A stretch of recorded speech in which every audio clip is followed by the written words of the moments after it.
guys, and welcome back to my channel. So as you can probably tell by the title of this video, this is not going to be a happy video. If you don't follow my vlog channel, you might not already know, but I did miscarry, and so I am no longer pregnant, unfortunately. I did end up having what they call a missed miscarriage, which I will go into that a little more later on in the video. But I did want to make this video for a couple of reasons. First of all, one of the things that I found most immediately helpful to me when I found out I was going to miscarry was having recently seen other YouTubers' videos sharing their experiences with miscarriages, most specifically Erin Williams and Vassar Beauty. I believe her name is Brittany. I had recently watched their videos sharing their experiences. Erin had a regular miscarriage and Brittany had a missed miscarriage, and so finding out that I was going to have a miscarriage of my own, knowing, I guess, that other women and other women that I specifically looked up to and followed, you know, through their lives and admired, had also gone through this and obviously come out the other side. It was just, I don't know, it was really comforting to me right in kind of the thick of things, and so if I can provide that comfort for someone else through this experience, I would really like to. I also wanted to make this video to kind of share my experience and the information that I kind of learned throughout this experience, because the one thing I did find is I was extremely unprepared for what to expect with a miscarriage and all that comes along with it, and basically, yeah, I was unprepared. And so again, another thing that helped me was watching Anna Cicconi's video about her miscarriage and listening to her kind of, you know, exact experience with what happened helped me feel like, you know, what was happening to me was normal. Because again, miscarriage is such a difficult topic, not a lot of people actually go into kind of the nitty-gritty details, which I understand not wanting to share it. It's a really, you know, hard, difficult thing to go through, but at the same time, you know, like I was saying, I felt extremely unprepared for what I should expect to happen and what was, you know, considered normal and what was definitely not considered normal. And so I hope by sharing my experience, again, I can provide some, you know, information and insight to someone who might need it in the future. And my final reason for wanting to film this video is since I had started filming pregnancy updates on this channel, I basically wanted to provide, I guess, a little bit of closure both for myself and for, you know, my viewers, my subscribers on this channel to kind of, you know, just wrap up this pregnancy. And it just didn't feel right kind of mentioning it, you know, in the beginning of some, you know, like a Sephora Play unboxing, being like, oh, by the way, I miscarried, that's why there's no longer pregnancy updates. So I feel like, yeah, it just kind of warranted its own video to just, again, wrap things up, give some closure, and be able to move on after this. So yeah, that's why I did choose to film this video for you guys. Again, it is, you know, a very personal and difficult thing to film, but I honestly think that the pros far outweigh the cons of sharing my experience here on YouTube.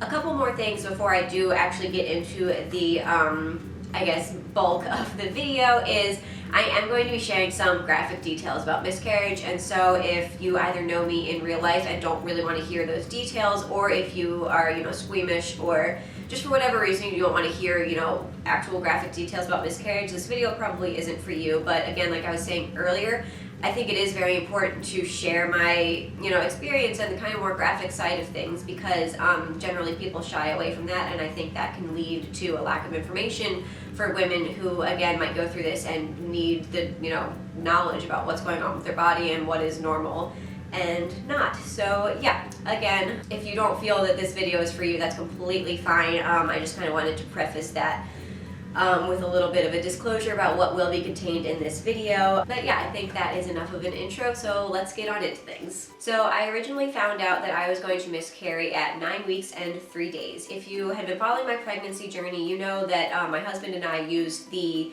fertility center to assist with our pregnancy. My husband is transgender, and so that's just something that we needed to do in order to conceive.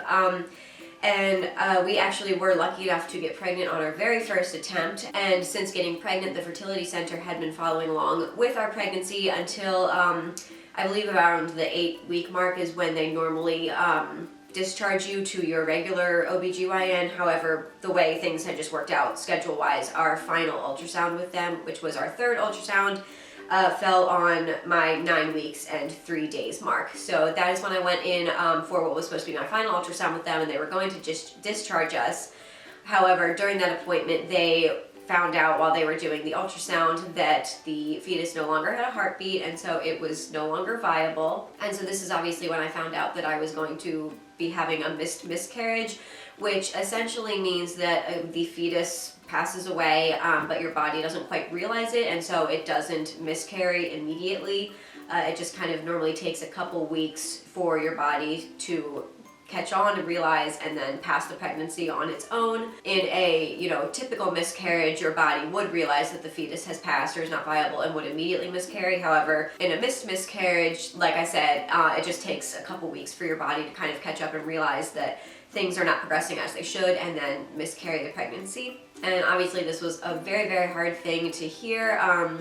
They had said that the fetus was measuring on track, but that obviously there was no heartbeat, which meant that it had passed away very close to the time that what my ultrasound was.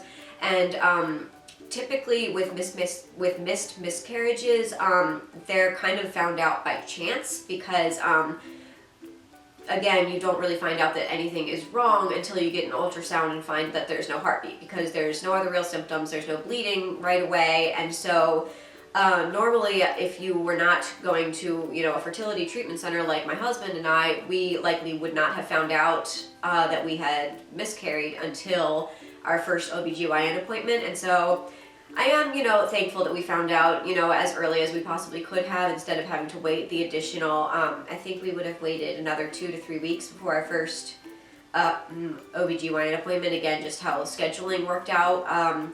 So, again, having that much more time to kind of process and grieve really was appreciated, instead of having to, go in thinking everything was okay to our first OBGYN appointment and then finding out there, which, is the way a lot of other women find out. So that's definitely something I've been trying to do throughout this whole process, is look for, the good in a horrible situation and try and find a silver lining and be grateful for, I want to say the things that went right, but obviously it doesn't feel like anything goes right when you're having a miscarriage, but just accepting and acknowledging the things that did, make it a little easier for you to deal with, or just, made it a little less difficult. And that has certainly helped me, I guess, cope and grieve a little easier with this whole loss. Another thing I'm really grateful for was the fact that my husband, Miles, had been coming to every single appointment, especially this third ultrasound.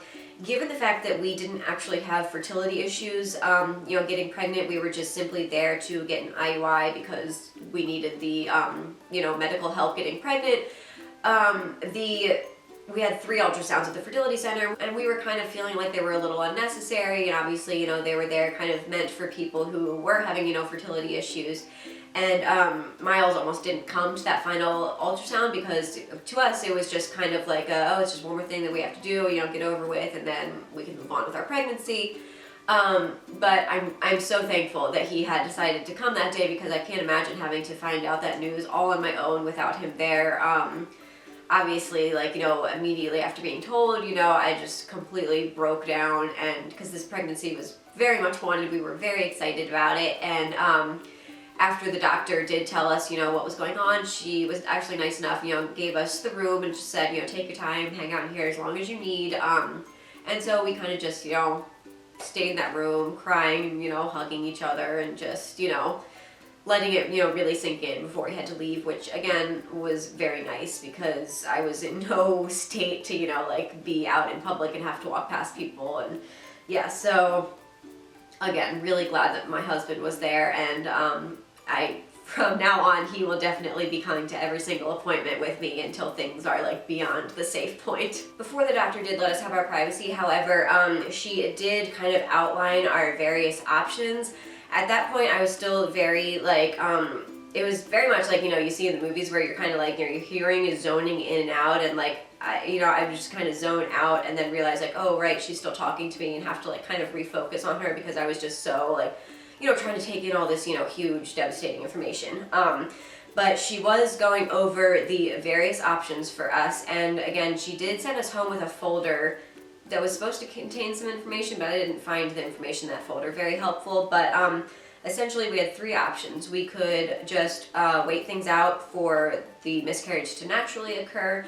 There was a medication that we could take that would kind of instigate the miscarriage to naturally occur. I believe it would have been 3 pills that we take, I think, you know, in 3 consecutive days, and that would kind of just force things to move along. But if that didn't fail, we would be forced to do the 3rd option, which was, you know, we could also do the 3rd option right away and just forego the pills, which was a DNC, which is a dilation and curettage, I think, is what it's called. But basically it's a surgical procedure where they would dilate your cervix and go into the uterus and kind of remove all, you know, fetal tissue and just everything that is in your uterus, and you wouldn't have to actually naturally miscarry. I chose to naturally wait things out. The only reason I really wanted to avoid a DNC is because it can, in some cases, cause scarring in your uterus, which would cause fertility issues in the future. And so for that reason, I really wanted to avoid a DNC. So again, like I said, I chose to just kind of naturally wait things out and let my body, you know, do what it, you know, would naturally do. But I did want to say that I really don't think there is any wrong decision to make when dealing, you know, when choosing how to deal with a miscarriage, especially a miscarriage where you have the options. Whatever makes you feel comfortable and, you know, just whatever makes you feel comfortable is the best decision for you. But that being said, natural miscarriage was what I was most comfortable with. So immediately after finding out, obviously it was, you know, the most intense time for, you know, shock and grieving. Both my husband and I were just, you know, in complete shock. We kind of, I don't want to speak for him, but I know I had kind of just, I guess, written off miscarriage as even a possibility for me. I just kind of was thinking of it as a sad reality that some other people have to deal with, but I was never really, I don't know, I guess I didn't think that was a possibility. I just didn't think it was going to happen. I was just very confident that, oh, I got pregnant, I'm going to stay pregnant. And so actually having to go through that experience, it was just so like shocking to me because I hadn't prepared myself at all. I knew it was a possibility. I wasn't, you know, naive. I know that, you know, a pretty, you know, significant number of pregnancies end in miscarriage, especially within the first trimester. So I knew it was a more, you know, it was a possibility, but it just never, you don't think it's going to happen to you. On the way home from the doctor, my husband obviously asked if there was anything that I wanted that would make me feel better, and for some reason a Chick-fil-A cookies and cream milkshake just sounded good to me. We didn't really have an appetite for the rest of the day, to be honest, so the milkshake was really the only thing that like sounded good and like I could stomach it. We also got a thing of fries, but like I said, we just didn't have an appetite, so I ended up not eating them. We just kind of, when we got home, again, just kind of sat on the couch in shock and just, you know, being together and occasionally talking about, you know, what we were feeling, and just kind of letting the emotions and feelings sink in and, you know, fully feeling them, which I think, you know, is important because obviously this isn't something that you just want to ignore, and, you know, it's, you know, healthy to grieve and feel your feelings. So basically, you know, we're crying on and off all day and just kind of, you know, as thoughts popped into our head, we were sharing them with each other, which for me at least, again, I don't want to speak for him, it was really helpful having someone there grieving with me and feeling the same feelings that I was feeling, and just acknowledging the, you know, thoughts that I was thinking, and yeah, it was just really therapeutic, again, having someone there feeling things with me. So if you are going through this, I definitely encourage to seek support from your spouse or your, you know, significant other or a best friend or, you know, your parent, or just have someone there to, you know, whatever thought or feeling, however silly you may think it is, to have someone that you can share them with, because even the silly thoughts, it just felt good getting them out and having someone there acknowledging them and saying, no, it's not silly for you to be feeling like that, like you can feel however you want. And yeah, I just thought that was really helpful. Miles and I were also really thankful for our little dog Dakota. Again, if you have been following me here or on my vlog channel, you know Dakota. She is my little Pomeranian, and she is a big old goofball, and so we were really thankful to have her. She always just knows the times that we need her just to be a goofball, and she was, you know, making us smile and laugh in a really difficult time, which again helped us, you know, not snap out of it, because I don't think it's necessary to, you know, snap out of grief, but just, you know, lighten the mood and kind of remind us that life will go on. There's still things to smile about, and yeah, we were really grateful for her that day. So another thing that I found really helpful, kind of right up front when things were immediately happening, was, I guess, just kind of believing and relying in science. We were told, again, by the doctor that it was very likely that it was just a chromosomal abnormality with the fetus and it was just never going to be a viable pregnancy, and this is just nature's way of kind of catching a mistake and self-correcting, which it sounds kind of harsh, but to me it was just really comforting, kind of knowing that this baby was just never meant for this world. It was never, it just wasn't meant to be, and these things are really sad, but sometimes it just happens, and it was nothing that I did. It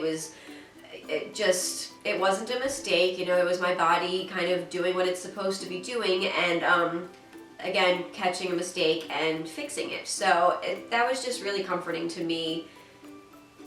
I don't know, other people might find it a little harsh, but to me that it just really calmed me, knowing that this pregnancy, as really hard as it is for me to now deal with, it just wasn't meant to be, and that just really calmed me. There were also a few things that were particularly hard for me to I guess deal with, and they were just kind of sore points for me throughout this whole initial dealing with finding out that we were going to miscarry. The first, I definitely regretted not getting an ultrasound picture from that ultrasound. So before she actually looked for a heartbeat, she was looking around, and I could very clearly, since I was pretty far along, I was 9 weeks and 3 days, and the fetus had continued to develop up until that point. It was very clearly like you could see the baby's head and its profile and its little tiny body, and it looked like a baby rather than just kind of a blob that our previous ultrasounds had been. And previously at every ultrasound they had given us a couple of pictures, but obviously with this one I think they assumed that I wouldn't want it, since it's I was going to miscarry, and it's just but I don't know, for me personally, once I got home, I really regretted not having that picture from the ultrasound, because to me that was the only way that I was really ever going to see my baby, and kind of that I really just wanted that connection, to have something physical to look at while I was grieving the loss of this baby. It was kind of something physical to hold on to when this huge, horrible, abstract thing was happening. So I would definitely consider what you would want in that situation before being put in it, because again, the thought crossed my mind while I was at the doctor's office, but I kind of just dismissed it and told myself I was being silly, and that in the long term I wouldn't actually want that. But I do kind of regret not having that final picture of that baby to kind of, I don't know, have a piece of it, I guess. So yeah, that's one thing that I do kind of regret. It doesn't, I've gotten over that at this point. It's not a huge, it's not still bothering me, but again, that's something that in the future I probably will speak up for myself and ask to still have a printout of that ultrasound picture if, heavens forbid, this happens again. Another thing that was particularly tough for me was the fact, like, how this, pregnancy and miscarriage kind of, I guess, messed up my timeline that I had in my head.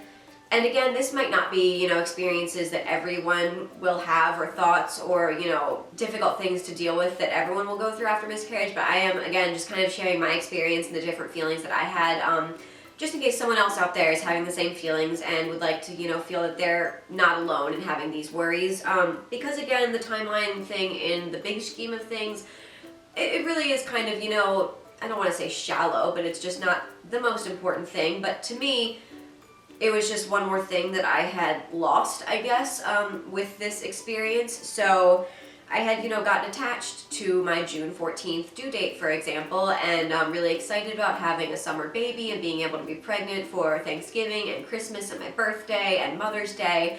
And again, I really wanted a summer baby, and now the fact that I kind of like wasted, I don't want to say I wasted the months that I was pregnant, because I don't know, it just sounds icky to me, but again, in terms of just time, it pushed me back those 2 months, plus you have to wait an additional, 2-ish months after you miscarry in order to try again. So it's that much longer that I will have to wait to, meet my baby, basically, and it has pushed me back into a winter due date if I do get pregnant right away once we start trying again.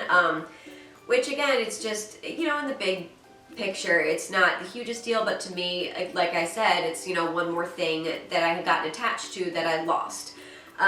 So that definitely was another thing that I kind of had to grieve and get through. That one's definitely still a little difficult for me because, every once in a while I'll have to, like I already got through 2 months of pregnancy, and the first 2 months, if you guys followed my vlog channel, were not easy. And so the fact that I, basically went through that for nothing and now have to deal with those initial months of, exhaustion and morning sickness all over again, it's just stinks, basically. And so, yeah, those are just some of the things that I'm still kind of trying to deal with and come to terms with. And I know everything happens for a reason, and I will end up with the baby that I was supposed to end up with, and I wouldn't be able to imagine things any other way. But just being in the midst of the storm, I guess, right now, it's just, it's really hard to fully feel the happy feelings that you will eventually feel. And it's just, sometimes all you can focus on is, how things stink, and you just want them to go back to how you thought they were going to be. So within the first few days after finding out that I was going to miscarry,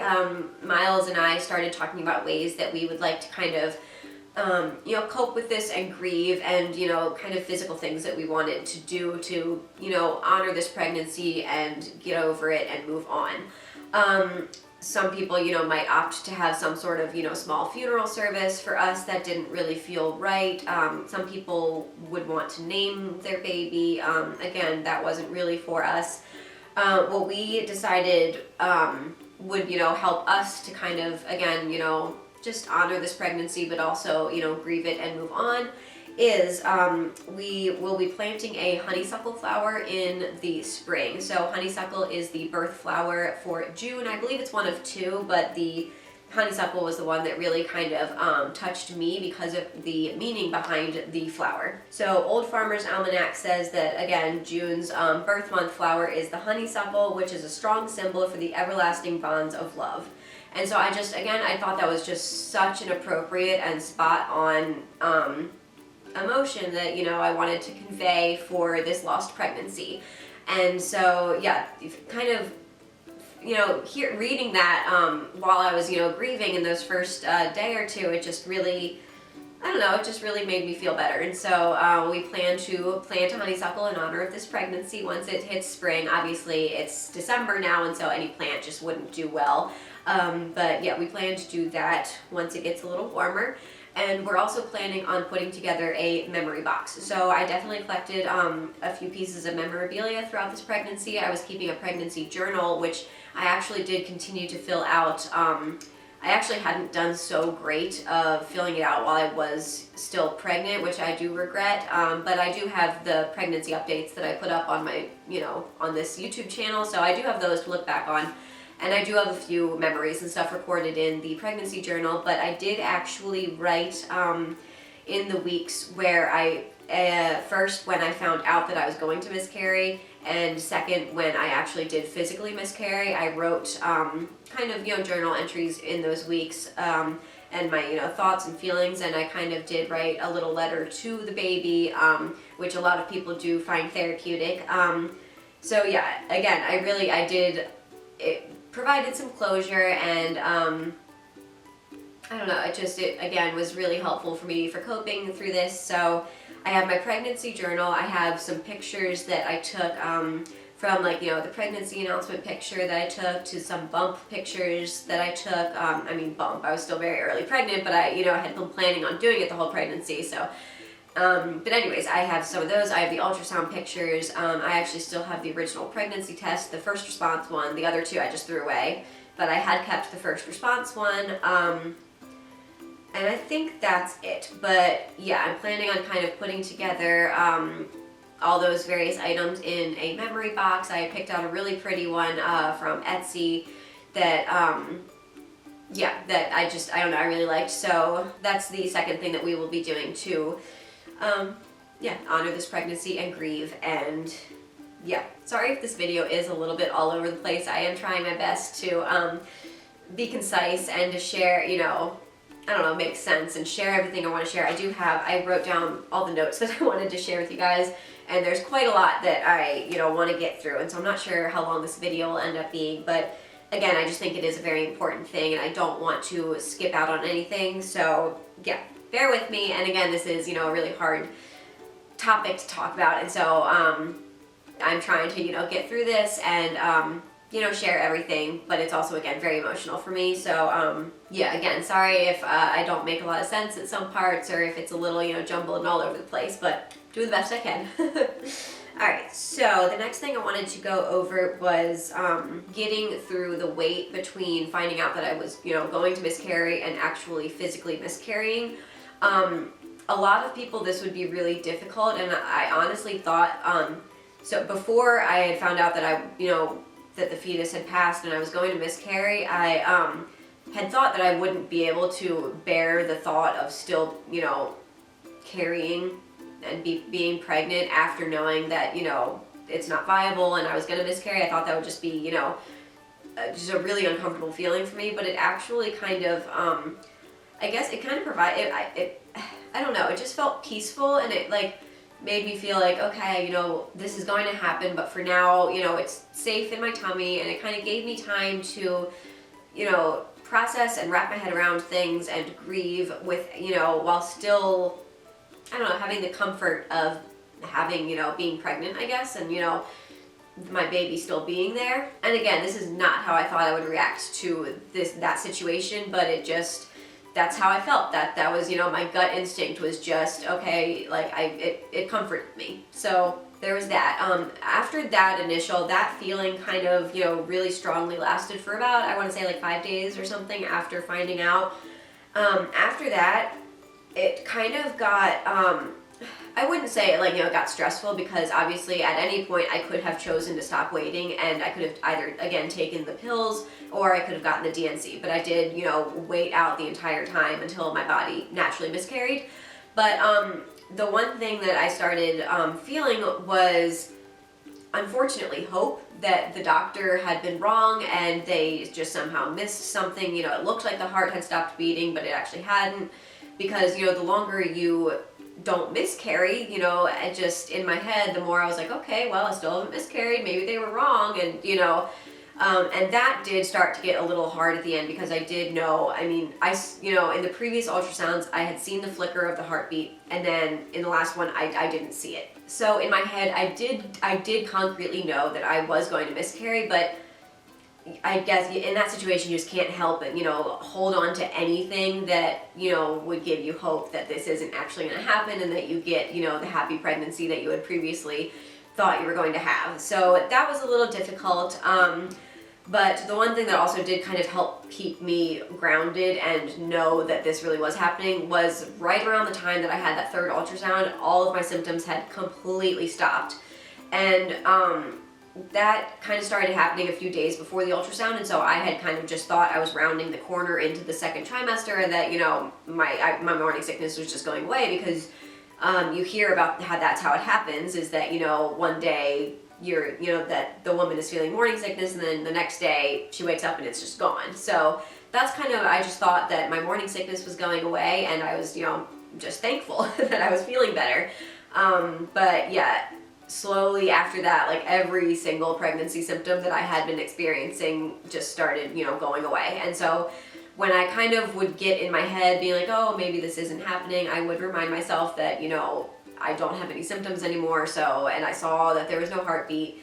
And so it was just, unfortunately, I was going to miscarry. But again, I feel like it was important to kind of remind myself of that, and not give in to the hope too much, because again, I did miscarry. I was going to miscarry, and so I think it would have been a lot harder for me once I did miscarry if I had kind of been giving into that hope. Okay, so the last thing to finally go over is the actual miscarriage itself. So when I originally found out that I was going to miscarry at the ultrasound, I was given around 2 to 3 weeks to naturally miscarry before they were going to bring me back in for another ultrasound and just kind of I'd see how things were going, because they didn't ever give me a specific deadline for if you don't miscarry by then, it becomes dangerous and you will have to have a DNC or something. So I was never told that, but initially I was given, 2 to 3 weeks to kind of see what would happen, and if, nothing had happened by then, they would just have me come back in and just kind of check on things, and that's all the information I had gotten at that point. But I did end up miscarrying I believe right before the 3-week mark. Yeah, so like around 4 days before the 3-week mark. And that's kind of the average amount of time that I had found. I did a lot of research on miscarriages on like forums and stuff online, and the average amount of time that I noted that people would say between the fetus, you know, stopping developing, what the fetus was measured at. So sometimes they would say, you know, the fetus measured at 5 weeks and I miscarried at 8 weeks. And so 3 weeks was the average amount of time between stopping of fetal development and the actual miscarriage. And so that was pretty much spot on for me, because my fetus developed right up until around 9 weeks and 3 days, and then I miscarried at 11 weeks and 6 days. And so that was the first thing that I really wasn't given any information on, was, you know, how long I would have to wait. They did say 2 to 3 weeks and then we would check, but the doctors didn't tell me, you know, oh, on average it should take around this time, or, you know, I don't know. And so I did, you know, I got my information off the internet, which did happen to be correct. And the one nurse that I did talk to at my fertility center, they assign you a nurse that is your primary point of contact, and she said that she had actually been through a miscarriage as well. And I believe she said hers had taken 2 weeks. So that was helpful to hear. But beyond that, I just feel like I wasn't really, I don't know if this is just, you know, me expecting too much, because the science just really isn't there and there is no information to give. But I just felt a little like kind of on my own, unsure of like, you know, how long this whole thing would take. But on 11 weeks and 6 days, I woke up to some, I would say, moderate cramping. It definitely wasn't like severe. It didn't like, you know, it wasn't painful. It wasn't even as bad as my worst period cramps could get. But it wasn't mild. Obviously, it, you know, woke me up, and I was uncomfortable enough to where I eventually did get up and take some Advil. And at that point, I assumed it would be happening that day, because obviously it had been around 3 weeks, and I was, you know, I knew this thing was coming, and I hadn't experienced any cramping before then, and so the fact that I was experiencing cramping, I was like, okay, this is it. So I took a couple Advil, and I had actually changed into a pair of Thinx underwear that I had got. If you're unaware, Thinx is period underwear that is, you know, supposed to be able to either replace or kind of act as a backup to traditional feminine products. And so when I found out that I was going to miscarry, I ordered a pair to kind of, I don't know, I just thought that it would be a good thing to have. So I had changed into that. And honestly, they didn't really do anything, because after I laid down after the Advil, and this is where it's going to get a little graphic, so if you've been watching up until this point and you don't want to hear anything graphic, I would just click out of this video, because that's going to be the most of the rest of it. But yeah, so there's your warning. It's about to get graphic. So I laid back down, and I did, after a couple minutes, I started to feel like I was bleeding a little bit, or, you know, about to start bleeding or start my period, like that kind of feeling. And so I got out of bed, and as soon as I jumped out of bed, it gushed. Like, it felt like, you know, how you would expect your water breaking while you're in labor to feel. It just, like, there was no controlling it, there was no stopping it. It just, like, water gushed out of me. And originally I did think, like, I assumed it was blood, but it wasn't initially. It was just water, so I assumed it was amniotic fluid. I don't know if that's accurate. I didn't ask, but that's kind of what I assume. You know, I assume you have amniotic fluid that early in pregnancy.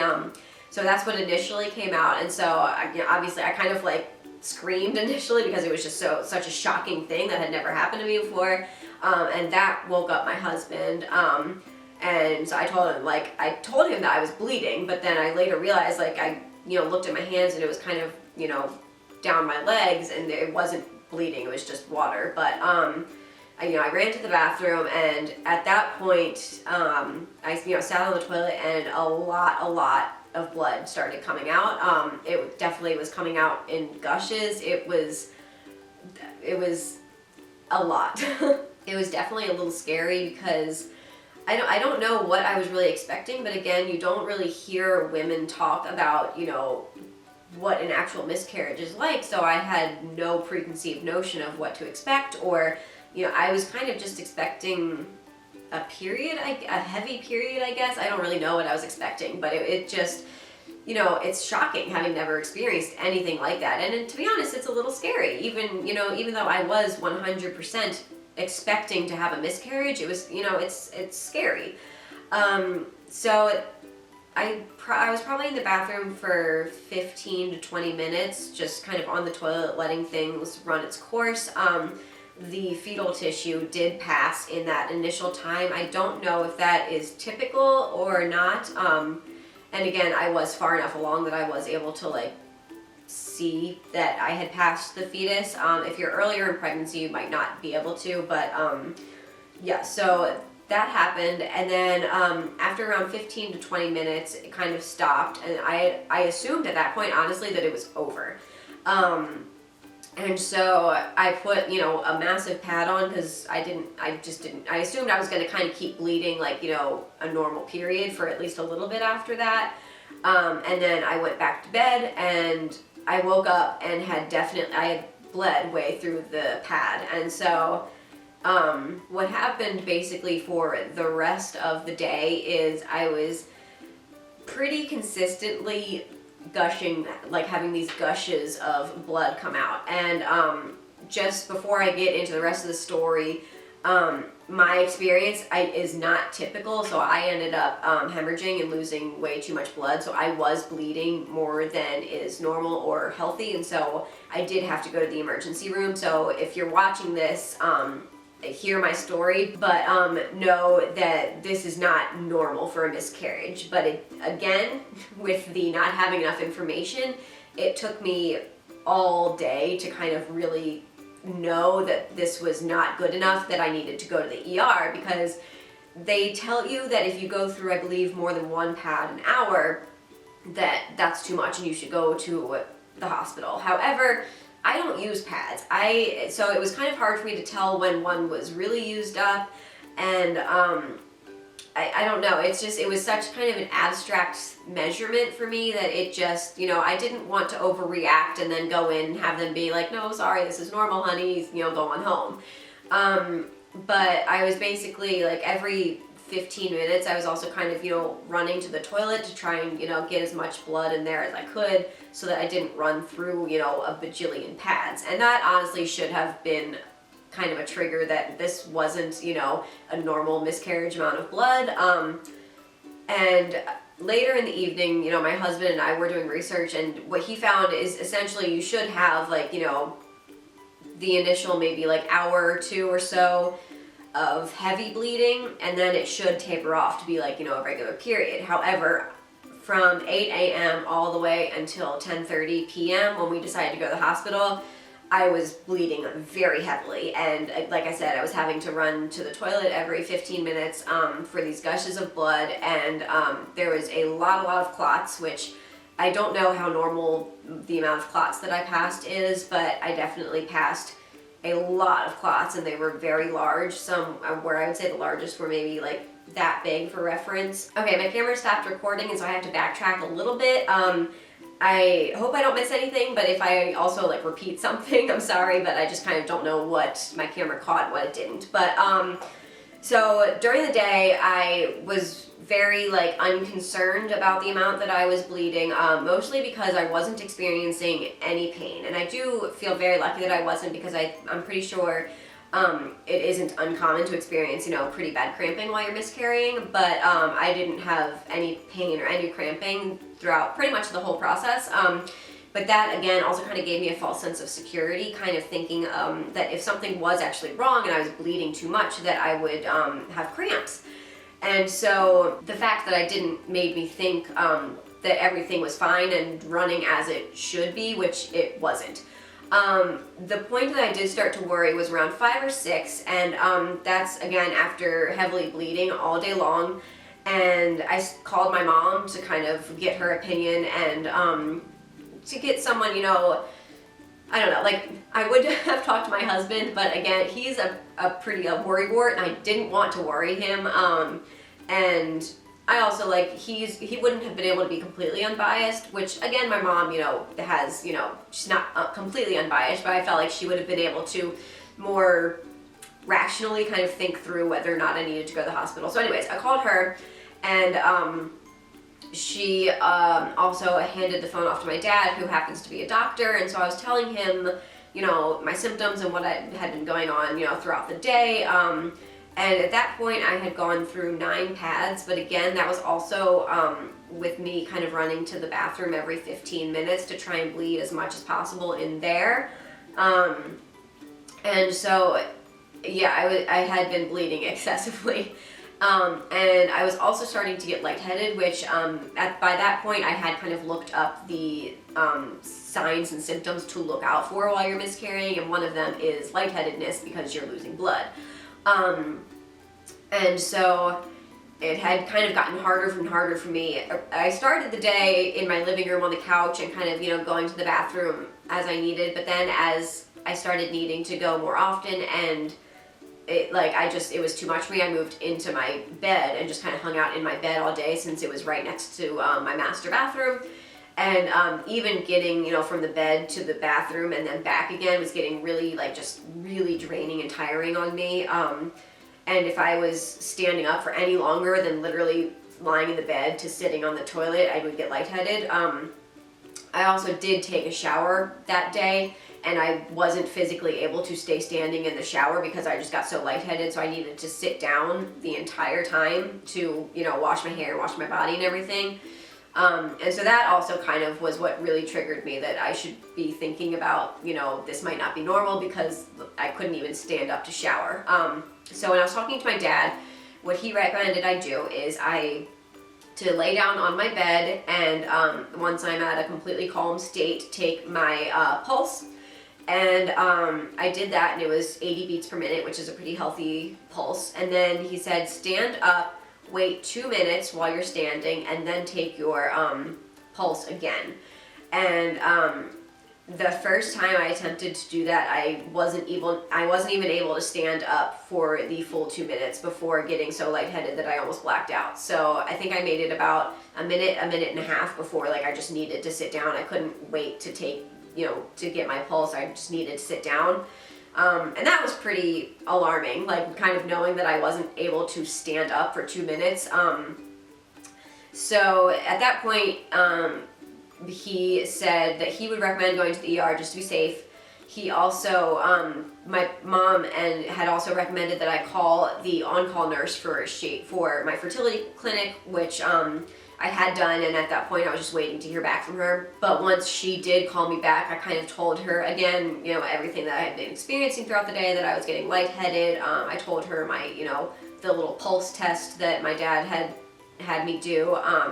And she also said that she recommended going into the ER just to be on the safe side because I did have lightheadedness symptoms. But neither of them sounded extremely alarmed, and so I think that kind of, again, made me feel a little too confident and secure. So at that point, Miles had gotten home, and it seemed like the bleeding was starting to get a little lighter. And so the fact that no one was like, you need to go to the ER right now, and that it seemed that my bleeding was getting a little lighter at that point, we thought we could just kind of, that we were in the clear and that things were finally, you know, ending and getting better. And this is probably around 7:38 that we decided to just, you know, to not go to the ER at that point. And yeah. And then around 10, I think we decided, no, we really should go to the hospital. My bleeding had picked up again, and I'm not quite sure what else really finally triggered us that we should go, but we did decide to go, and it's a good thing because it getting up to go to the hospital completely I could not function. Basically, I had to stop every 10 steps trying to walk from my bedroom downstairs to the car. I couldn't walk, I couldn't stand. My coloring was starting to be bad. And so I think the fact that I had been laying in bed all day and just, literally moving from the bed to the bathroom to the bed to the bathroom and not having to try to stand up, made my symptoms seem not as bad as they actually were. So once I actually tried to stand up and do something, it became very clear that I really needed to go to the ER. And standing up for more than 15 to 20 seconds, I would get so lightheaded that even after I sat down, my ears would be pounding for 30 seconds. and you know, I had lightheadedness and my vision was starting to black out. So yeah, that, like, I definitely waited too long to go to the hospital, and that's one thing that yeah, I don't know, that's one thing I kind of wanted to share, is if you know, start experiencing things like that and you think you need to go to the ER, just go. I mean, oh, that's why we also decided to wait, is because we called and they said that there was about a 4-hour wait at the ER. And so I'm thinking, like, okay, I could either wait it out here or I could wait it out in the hospital emergency room, which I should have gone in because I waited too long and I should have been at the ER already. So we get there and we check in, and there were 24 people ahead of us in line. And originally they checked me in, like normal, and sent us back to the waiting room. We were in the waiting room, or no, they brought us initially back to get kind of like, I think they got my vitals, they took a couple vials of blood, they, what else did they do? I think they just kind of got my basic, story about why I was there and what was going on, so they could, assess, triage, I went to triage. So yeah, after triage, they sent me to the waiting room, and we were probably in the waiting room for 10, 15 minutes maybe, before I started feeling really, really sick and just way worse. And when I was in triage, they had offered me anti-nausea meds, and I had refused them because I didn't feel that bad at that point, but after being in the waiting room, I just started feeling, just more nauseous, and I was like, you know what, I'm miserable enough already, I'll just go and, it can't hurt to take it. And so I went back up to ask if I could actually get it, and that's when I really started getting bad. I can't even describe how I felt. I just felt so, just weak and awful, and I just felt awful. And at that point, I think they did see me, and they actually bumped me up, and I went in like right away. They gave me an IV, and the IV helped so much. Oh my god, the IV, like, it brought me back from the brink of death. But yeah, so that kind of, I guess, gives you an idea of how bad I actually was. The fact that they, I needed to go in ahead of all these people to get treated. And again, at that point, like, I just didn't think I was that bad until, like, kind of hindsight, looking back, I can clearly see how bad I actually was. So yeah, I'm really thankful for all. I'm just gonna say this really quick. We went to GBNC in Baltimore, and all the doctors, nurses, every single person we dealt with, the transport team, like, everyone was phenomenal, and they were just so great, and they made a horrible thing that much easier, because everyone was just so supportive and so nice, and on top of things, everyone was communicating, because I mean, we probably saw like 20 different medical professionals throughout our stay there, and everyone always knew what was going on with me. I never had to repeat myself. So yeah, they were great. But all in all, we ended up, I think we got to the ER around 11 p.m. and then I was there until I think 8 p.m. the next day. So we were there all night, and then throughout the next day. For a while, they were kind of like just giving me lots and lots of IVs, and they were monitoring how much I was bleeding. They gave me an ultrasound to see if there was any tissue left in the uterus, because oftentimes excessive bleeding, the cause of that is the fact that there's a piece of tissue, like, from the placenta or something, left in your uterus that is just kind of stuck, and your body's trying to get it out, and so that's why you keep bleeding. And so if that was the case, I would have, I needed help, basically, medical intervention. And so for a while, they were saying that I might need to have a DNC, although around, I want to say 1:30, although at this point my timeline is just so messed up, I could be completely wrong. It could have been like 3 a.m. But my bleeding luckily did lighten up on its own after a couple hours of being in the hospital. I was feeling a lot better thanks to the IVs, and they had taken my blood when I was in triage, like I said earlier, and I forget what they were measuring, but basically I was a 7 out of a 25, I think, and it had something to do with my blood. And then they said if it dropped below, no, I was at an 8, and if it dropped below a 7, then I was going to need a blood transfusion. and so they were kind of monitoring everything throughout the night. I ended up not needing a DNC, like I said, because the bleeding had lightened on its own. However, they did want me to take that the pill that or the medicine that I had originally talked about as being one of my 3 options to kind of move things along with the whole miscarriage. I forget what it's called. I'm gonna look it up and put it across the screen here so you guys know what I'm talking about. But there were these 3, like, they had me put them under my tongue so that because sometimes it makes you nauseous. They did give me anti-nausea meds and pain medication, just like strong Tylenol, I think, with the miscarriage medication. That's just what I'm gonna call it.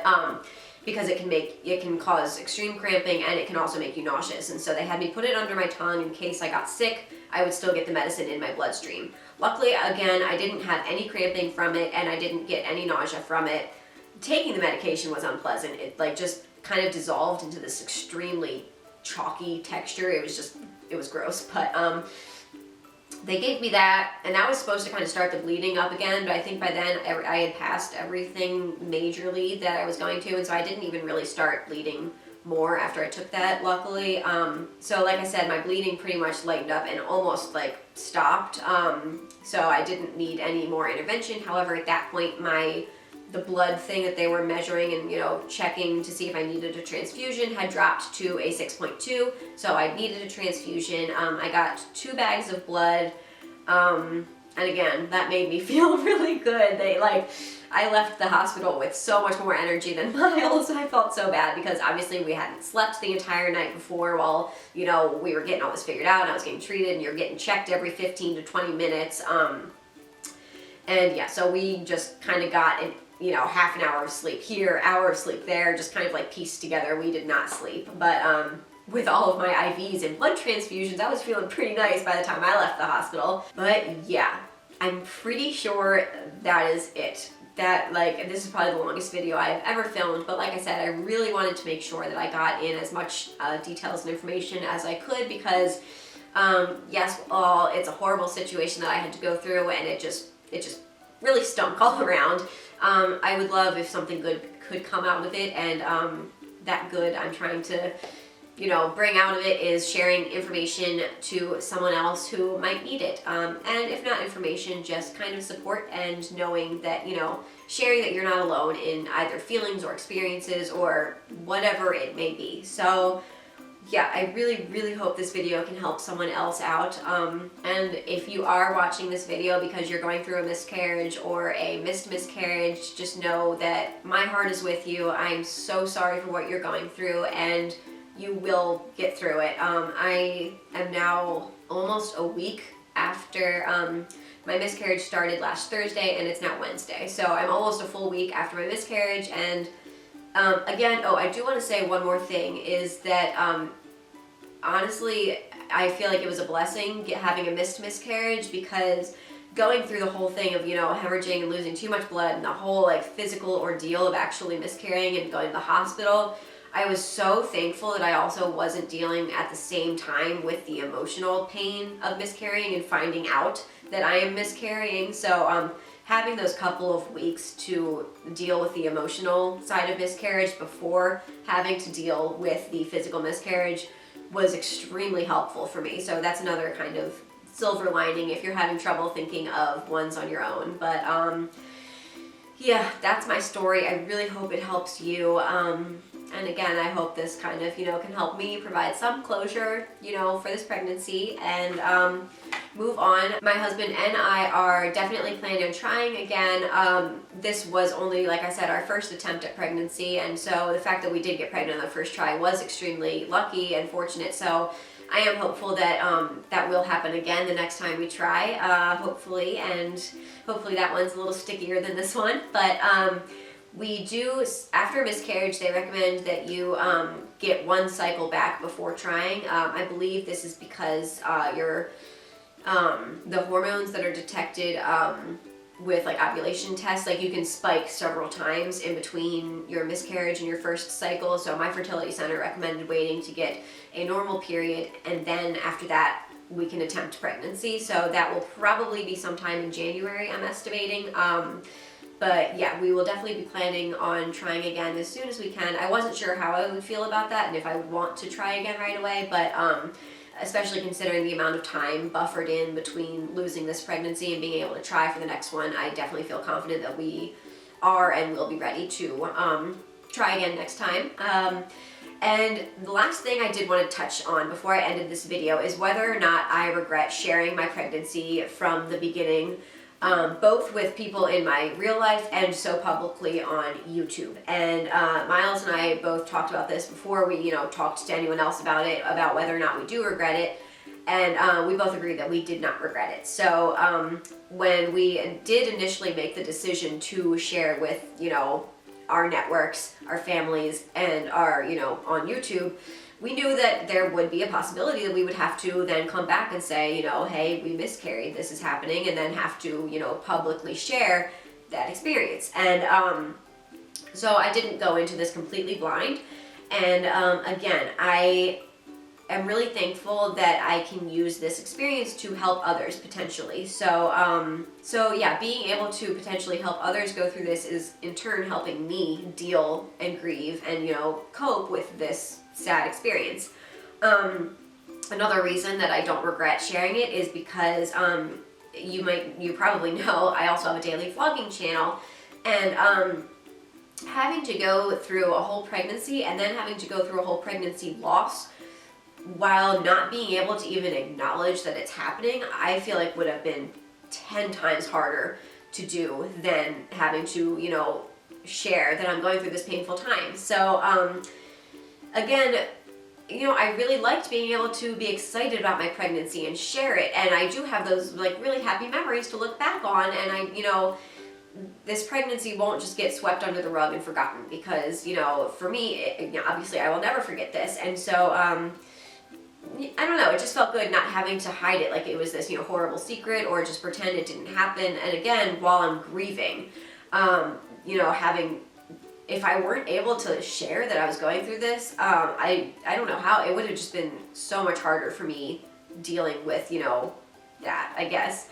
But getting the support from you guys, getting the support from my family and my friends, and has just been really helpful in dealing with this whole situation. And being able to say to my vlog, hey, I'm going through this is really, really hard. I need to take a step back and take a break from YouTube for a bit to help deal with this. And everyone, all of my subscribers have been just unbelievably supportive and nice and loving, and it's just meant the absolute world to me. So not one part of me regrets sharing that I was pregnant and then that I had a miscarriage. So yeah, I think that is all I have to share. I'm going to make this ending quick because this video has probably been way, way, way too long. So I hope you guys got something out of this, and please give it a thumbs up if you did. It helps spread my video the more thumbs up it gets, so hopefully the people that need to see it can see it. And don't forget to subscribe to my channel if you would like to follow along.